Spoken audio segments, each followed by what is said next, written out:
Welcome to this episode of Artist Tales, the podcast that features and celebrates artists from different walks of life.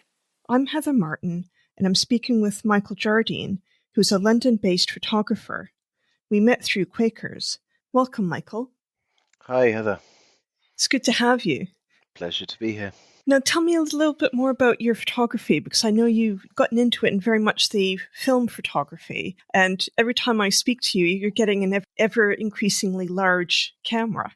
I'll have to say at this point that, I'm still... Photography sort of is in the process of breaking out of a hobby practice. I have a day job. I'm an architect, and very live architect working on building sites and things. I was very lucky to be taught basic film photography when I must have been like 10 or 11. I was at kind of one of these posh English boarding schools where they have extraordinary facilities, and I don't think anybody quite realised sort of what the privileges were. And in retrospect, we tend to look back on the emotional hardship of boarding school rather than what was on offer. But I was bought a little 35mm camera by my parents from a second-hand camera shop called KP Cameras, I think, on King's Parade in Cambridge. It was a Voigtlander Vito B from the 1950s, and it had no focus aid and no light meter. So it was just a sort of, you have to learn what the variables were. And we were taught to process black and white film and make prints. And I don't think anyone was particularly great at it, but we approached it with a lot of enthusiasm. And time went on, and I was at architecture school, I think, just before the onset of digital photography. So as a recording tool, we were required to have some competence in film photography, and my competence was still there. And I went on in a career, and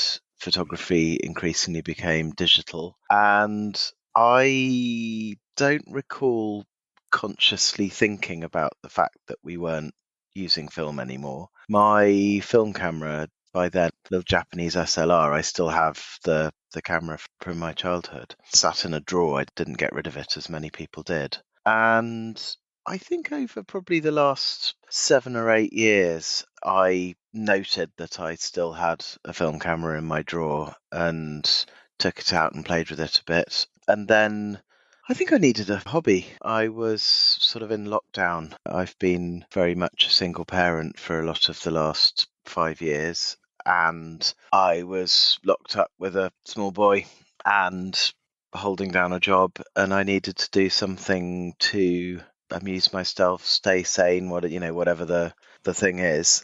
And yeah, I just thought one morning, why don't I put black and white film through a camera and buy a Patterson tank and some cheap chemicals and see what negatives look like. And that's lit a fuse, I think, and has made me think a lot about my life and my working life. And what I think is interesting is sort of artistic practice as a therapy's bandied about a lot, very loosely, but something that is a force kind of opposing and supporting the sort of the very rigorous, very logical, very technical business of my day job. That's a bit vague, but I think that's where I've started from on this bit.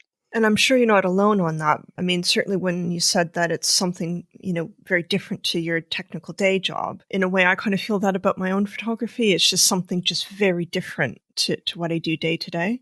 And I think as I've got a certain amount of this phase of practice has just been kind of, remembering to do stuff, the muscle memory of getting a 35mm film off the cartridge onto a reel in a black bag without destroying most of it on the way. Once you've sort of got that stuff back, you've regained your muscle memory. What's really interesting is actually seeing how unexact and untechnical you can get your image, which I think is something that film photography, and the more basic you approach it, again, the bigger the camera, the more you have to use settings and things completely manually, the more you have to judge exactly what you're doing.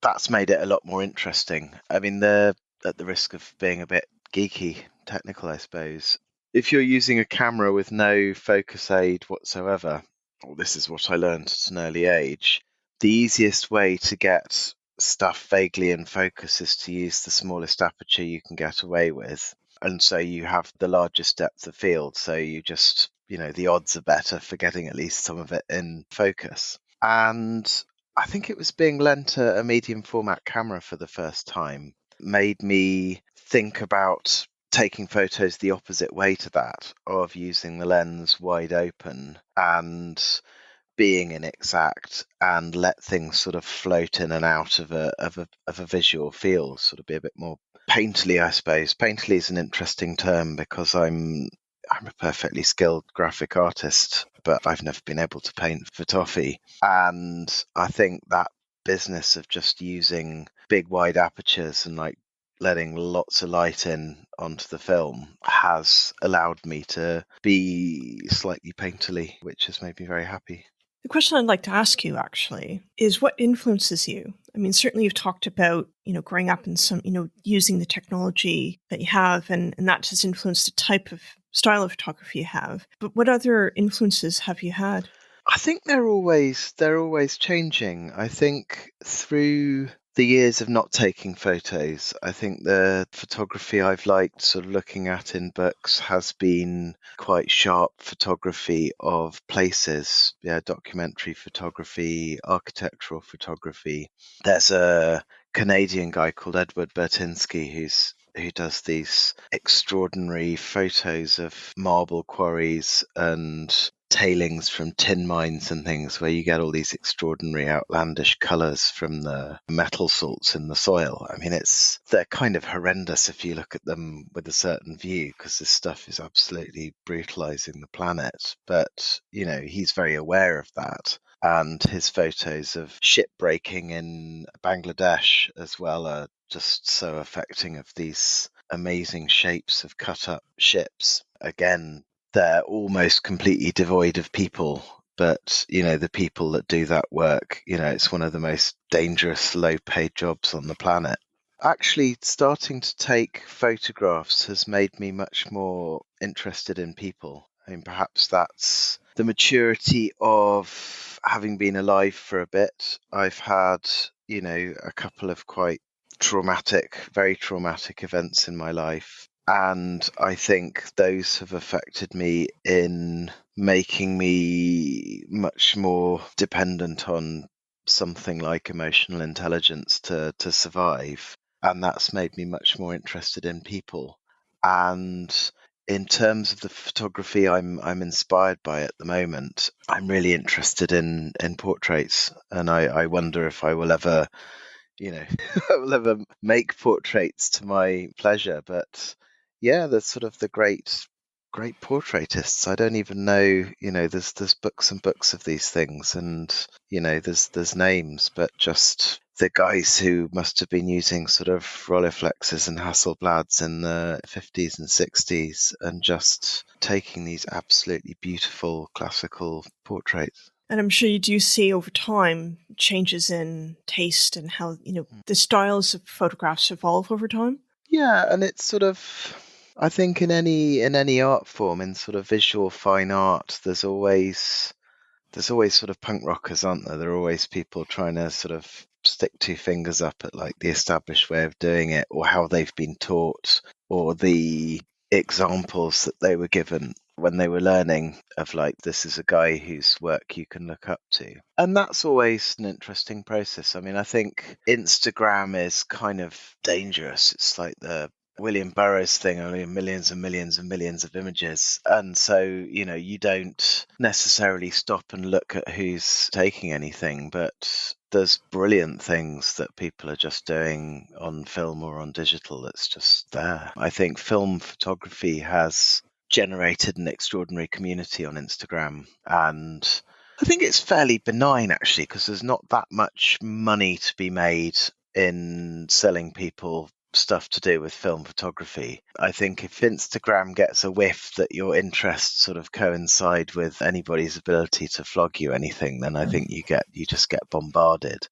And I think film photography and Instagram's quite a nice thing, because it's it just isn't that mercantile, and I think people's work comes through. And I suspect that's indicative of much of social media. If they can sense that you're into something that they can flog you, they will. But yeah, I agree with you. Film photography is probably not up there, because I also enjoy my film photography as well. What sort of photography do you like to take? What sort of subject matter are you drawn to? I think in this time of, being very much confined to barracks being the norm, my facetious answer will be, whatever I can get. I think my really important time of taking stuff, developing stuff, printing stuff, and trying to sort of get through the mediocrity and actually get some sense of making images that I like, that period of just cracking through films was all the sort of lockdown walks of, the seasons, walking around, my little patch of West London. I've recently taken some really good, I really like them. My latest shoot was 6 frames of large format at the Serpentine Pavilion on Saturday, and that I took a 16.5-minute exposure, and I was amazed at how still some people can sit like 15 minutes. But the large format, the size of the negative, and just an exposure that's that long, and something that's sort of got a very architectural finish to it, gave a wonderful sort of painterly impression of the space. And then you've got these people, some of them are just sort of blurs, and some of them are sort of a lot less blurred because they're amazingly sitting still for that time. But that's got a real dynamic about it, and that's very exciting. My tendency is to take places and architecture in places, because that's the sort of training of my eye. But I guess I'm trying to break that down bit by bit. I mean, I should pluck up the courage to try and take portraits where the portrait's reflective of a conversation you're having with someone. I mean, I think that's something where I need more confidence, I think, to do that, or some sort of subjects who are prepared to kind of put up with my incompetence. I would say, looking at some of your photos, you're not incompetent. You do some really wonderful work. Certainly, as I said earlier at the beginning of the podcast, every time I speak to you, you seem to be getting a larger and larger camera. What draws you to the larger formats of cameras? There's various things. I mean, there's always a bigger negative. I think you can build a camera to take, as long as you can find a piece of film that's big enough. And I think Ilfords will pretty much cut you what you want if you pay them enough money. So you could have something, what's 20 inches in millimeters? Because I think there's 20 by 28. I've seen things. That's enormous. That's... Yeah, I don't know personally. I don't know what the conversion is between that. So... Yeah. Anyway, you get bigger negatives. I think you just get much more information. I haven't tried enlarging the 4x5-inch ones that I have been taking at all. I think that's going to be interesting, but I need to rent some darkroom from somebody with an enlarger that's big enough to do them. So there's that aspect of it, which is just the size of the negative, the slowness of the process of taking a photo.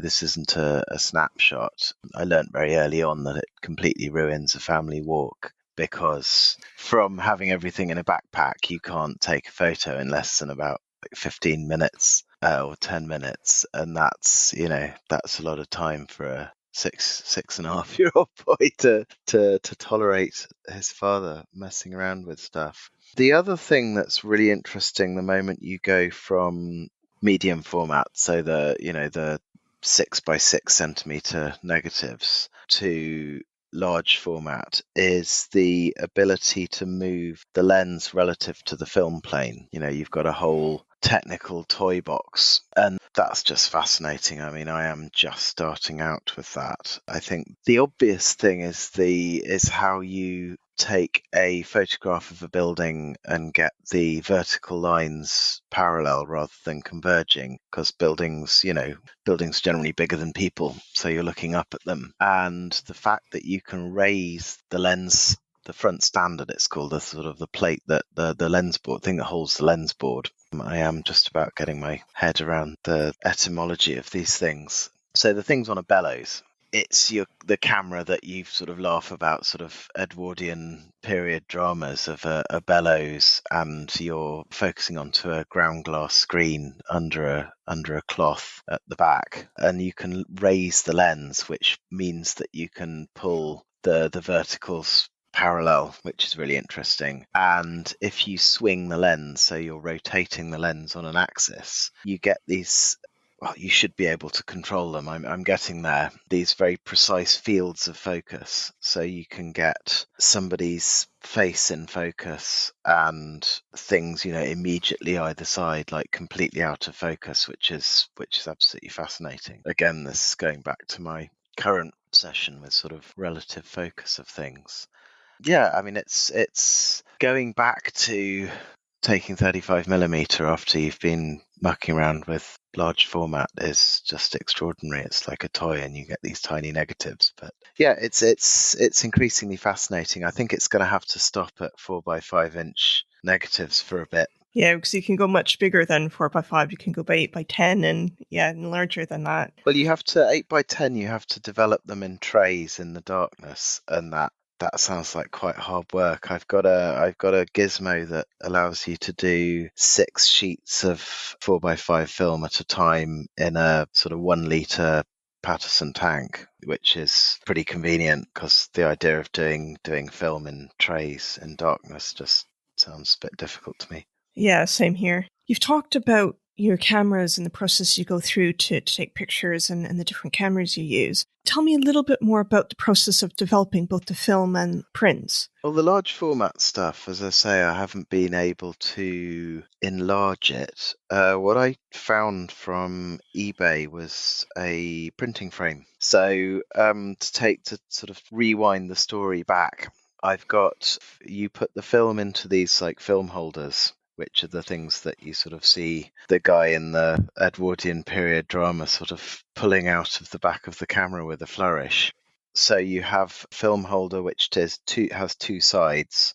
So you've loaded it with 2 sheets of film, and it's got a little dark slide that you take out, then you make the exposure, then you put it back in and turn it round and use the other side. So you've got these sheets of film. You get those out of the film holders into, as I say, this little gizmo called a Mod 4.5 that somebody's 3D printed.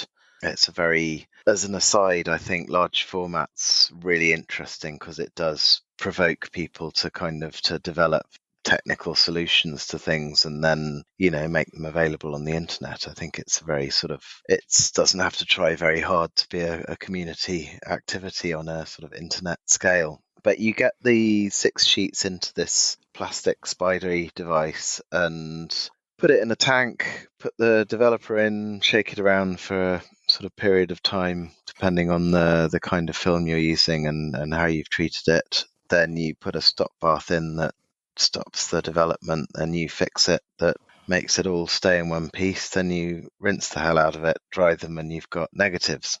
Now, if it's 35mm or medium format, so 6x6 centimeters or 6x7 centimeters, I have an enlarger that'll take those. So you clip the negative into a negative holder, shine a light on it through a lens onto a piece of paper, work out how many seconds and what contrast grade you have, and there pretty much you have a print, or you have the beginnings of a print, or you have a work print before you start being clever and waving your hands in front of it to hold back the exposure of some bits of the negative onto the photo paper. The 5x4 film, the enlargers that are capable of taking large format film, they're still pretty much in currency. I mean, they're huge is one thing, and they're still worth a lot of money because there is nothing digital that does the same job as large format photography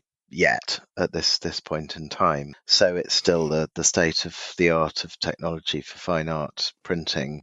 So they're still in demand and they're expensive. So I found a printing frame, and this is actually how most prints from the early 20th century would have been made, is that you clip the negative onto a piece of photographic paper, shine a light on it, and then put the paper through the developer and fixer. And I think the craft community like repurposing antique printing frames when they turn up as sort of picture frames and nice little crafty things. So I feel quite pleased with myself for having rescued one from some crafty repurposer.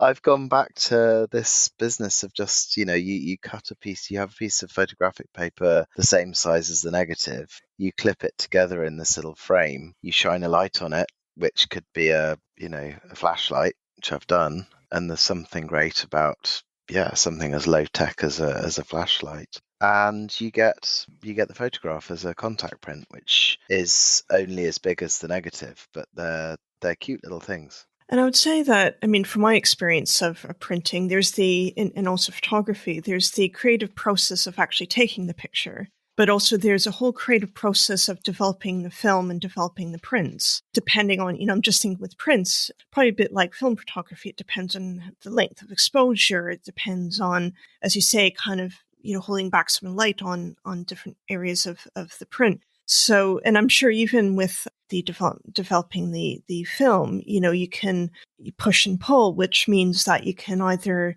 underdevelop or overdevelop some film, depending on the type of outcome you want for the film and just how you want it to be once you finally gone through the process. So tell me a bit more about how you do that and how you kind of engage both with the photography and with the printing. Well, that's fascinating, and that this is one bit where I certainly need to find more time to lock myself in my bathroom and work on the printing. I think my early printed work, early from like a couple of years ago now, I look at it now and it's terrible, but some of it's terrible in really interesting ways. I've got these fantastic deep blacks, which admittedly were me completely out of control. But that's a real sort of, it's such a different time to when you fire the shutter and make an exposure. You're generally with sort of faster variables of places, models, the natural light,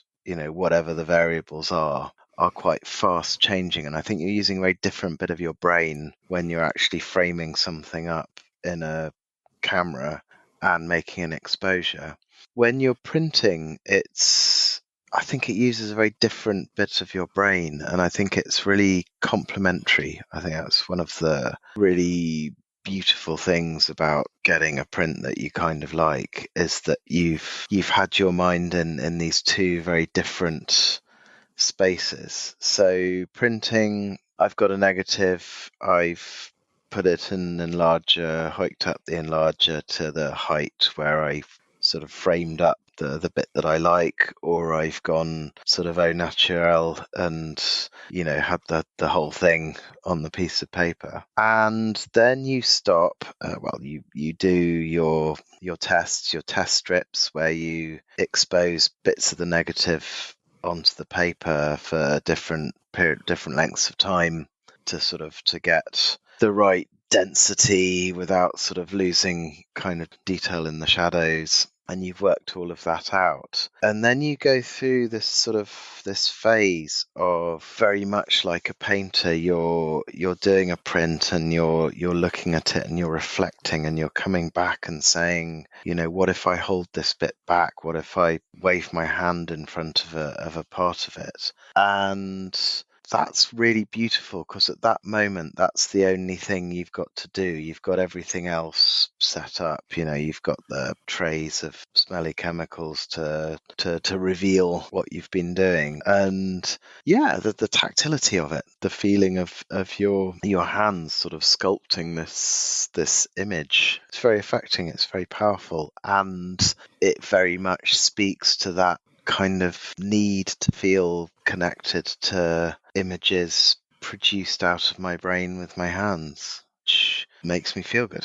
And the one thing I like about the printing from film is, although you can be printing the same image maybe 3 or 4 times, there can be variations between them, so they can even have their own character, even though it's the same image. Yeah. Which you don't necessarily get with things that you do with it, like an inkjet printer or something, because there's much more consistency between the images. But I just love the beauty of, when you're doing it by hand, they're almost like individuals. Yeah, I think so. Things can be, you could get quite sort of metaphysical about it. I don't know. I guess things do change, like the potency of the chemicals that you use to reveal the image. That lovely moment when the print takes shape in the tray. The potency of the chemicals changes, minute by minute, hour by hour. So yeah, I think that there's a very rational view that the print that comes after the other print isn't exactly the same. It's its own act of creation, as well as the poetic feeling that because you're working with analog photography and you're working with silver chemistry, that it's very undigital. I mean, it says, I'm not sure I even need to say the piece about embracing analog photography as an antidote to feeling kind of imprisoned, possibly, in an increasingly digital world. That it's a living. It feels much more like a sort of a living thing, making images this way. And there's worlds of alternative processes and things that I don't have the first clue about that get wilder and wilder still. I'm being what do the freaks say? Very, very vanilla about it. The sort of the business of sort of your basic Ilford multigrade paper and multigrade developer. There's a thing called infectious development, which I think is using a different developing chemical that kind of can go wild in a sort of chain reaction and produce very weird, painterly images from, the same film negative that you could print, cleanly and crisply. Let things get messy. I'd like to ask you what you mean by feeling a bit imprisoned by the digital world. Is it more an appreciation of the organic rather than the, I guess, digital? Yes, absolutely. It's, in my day job, we're responsible for terrifying amounts of people's money in buildings, and increasingly the technology used to produce the information that produces buildings is all in digital models that reference in the products and the fixing methods and things. The engineer and the structural engineer and the architect and the services engineers designing all the plumbing and air conditioning. They're all working on a common 3D computer model, and that's replaced the drawing board as the medium of creation of a building. And everything is audited digitally, all of these reams of information, and issued, disseminated amongst design teams and client bodies digitally. And I suppose I'm being a terrible Luddite. I appreciate the need to be rational and efficient, but I think that there's something a bit soulless about producing buildings that way. Yeah, there's something that's lost in the sort of the super rationality of large scale digital projects. I can see where you're coming from. Certainly, in my photography, I do appreciate the digital, but I also really like the kind of tactile and organicness of film as well. They're very different mediums, I find. What challenges do you face or have you faced with your photography? I think the obvious one's time, because it's sort of, sometimes I'm printing stuff in the middle of the night because it's when there's time to do it. I don't think I'm by many means alone in that.